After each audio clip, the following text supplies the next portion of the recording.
Hello friends, it's time for a Mikhail Tal game, who is my favorite chess player of all time. So this game is played between Janus Jukasta and Mikhail Tal in 1956 in Uppsala, Sweden.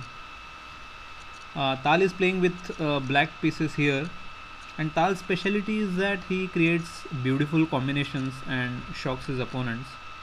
He was called as magician from Riga, who performs magic tricks on the chessboard. So Tal had an ability to see the things that nobody else could think would even exist remotely.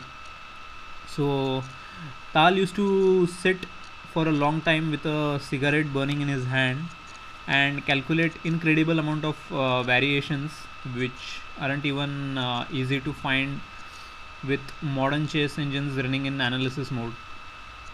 So let's watch the game of 8th World Chess Champion Mikhail Tal, and this game is titled as In the Tal Grass. So white opens with d4. We have knight f6, c4, and g6, which is King's Indian defense. So white plays knight c3, bishop g7, e4, d6, fairly standard stuff. And here white chooses to go f3, which is also called as Samish variation in the King's Indian defense, where white is trying to overprotect the center and also create a strong pawn blockade in the center, and then develop the pieces behind this pawn wall. And here white can also go long castle or either go king f2 or short castle, and it's not so easy to come up with a good strategy for black against this system, and it has always posed a critical challenge to King's Indian players. And as white, this variation has been employed by all world champions, including Botvinnik, Tal himself, Petrosian, Spassky, and in modern times even Karpov, Kasparov, and Carlsen have used this. And Fischer in particular didn't have a good record against Samish playing with black pieces, and he usually avoided King's Indian if he believed that he would face the Samish variation. So it now becomes even more interesting to see how uh, Tal continues with black pieces against Samish. So after f3, Tal castles, bishop e3, e5, ng e2, c6, queen b3, pawn takes pawn, knight takes pawn, and Tal goes for d5, a strike in the center, where this is a pawn sacrifice so that the Tal could get sufficient counterplay. So pawn takes pawn, pawn takes pawn, and here it's better to capture this pawn with knight, so that after knight takes knight, queen takes knight, queen b6, the pawn chain is intact and white still continues to hold a grip in the center. But this is an inaccuracy from white, that he plays pawn takes pawn, and now uh,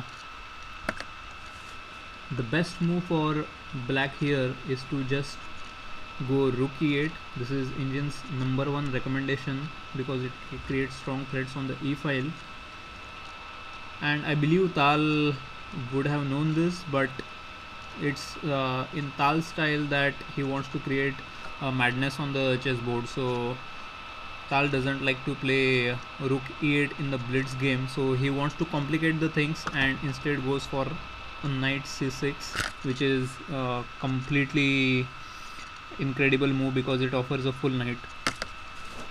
So pawn takes knight is played here, and now rook e8. Here the best play is to just castles long, where white would give up the piece on e3, and after this is taken, white can capture on b7, and after captures, the best play goes like rook to e7, queen b3, rook d7, and this position is actually better for white. but it's not so easy to find such moves on the board when your opponent is Mikhail Tal. So instead of long castle, white plays king f2 to just protect this bishop on e3, but Tal continues with an incredible move, rook takes e3 double exclamation. It's Tal's principle that if you have already offered a first piece, then you should always offer a second piece, and this is typical of his combination. So now rook d1 is played, and what happens if king takes on e3? So I believe Tal had this in mind, that he would offer another piece, and if this is captured, then queen takes d4, king e2, and after bishop h6 there are too many threats, so the king is cut with any escape routes. The bishop is joining the attack, and the rook is coming after the king. So the engines here with best play are giving its mate in 12 in this position. And even if this sacrifice is not accepted, if king goes to e2, even then black can capture on d4 with the bishop, and it is still not possible to capture this knight, because black would still get a very wonderful attack, and with the king and rook coming into the game, it's already very difficult position to play for white.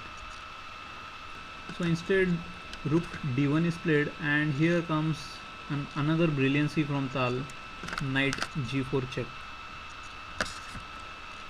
And this particularly has to be taken, because if king goes to f2, then you have bishop e5 check, and after king h3 you have knight to f2 checkmate.